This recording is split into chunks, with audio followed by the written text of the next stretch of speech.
Hey everyone, it's a beautiful day and it's our day off, so I get to do some planting. I wanted to show you guys what I'm going to do with a couple of my window baskets.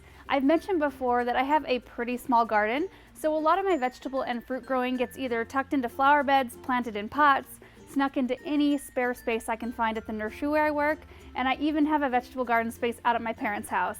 In my efforts to try to do a lot more of my own food growing, I found that window baskets are a great place to grow both small fruits and vegetables, and everyone has a window. So if you think you have no space for growing stuff like that, then think again. You can plant all different kinds of things based on what you and your family like to eat.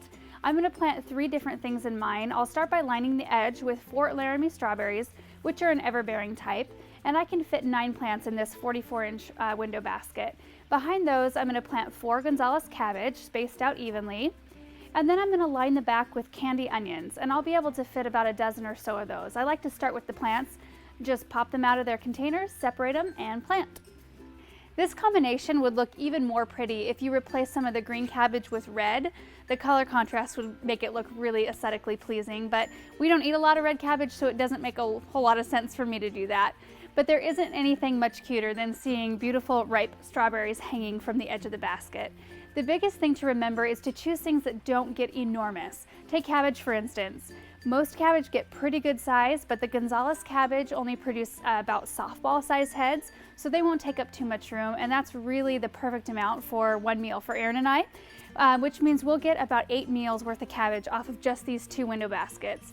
And you wouldn't want to put a variety in like a late flat Dutch because they get enormous. I don't know if you've seen them, but they're huge and they take over the whole basket. I've had a lot of success growing vegetables this way because I'm a lot more attentive to bug control and watering than I usually am when they're just in the ground somewhere.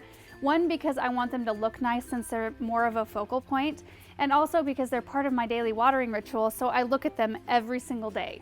As far as when to harvest, the strawberries will remain along the edge and will produce all throughout the whole season. The cabbage will be ready in about 55 to 60 days, and I'll harvest that by cutting the whole thing off at soil level as I use them, leaving the roots. And then the onions will be ready in about 80 days, so that means harvest will be sometime in June. And when I harvest the onions, I'll go ahead and take both the onions and the cabbage roots that are still in the basket out, leaving the strawberries intact. Then I'll fill that back half of the window basket back up with soil and I'll just replant it. I'll probably plant more greens or herbs. It just depends on how all my other crops are doing and what I need more of. So anyway, the whole point of this video is just to give you another idea on how you can fit more produce into your gardening space. Thanks so much for watching, and remember to subscribe below so you don't miss any of our other videos. See you later.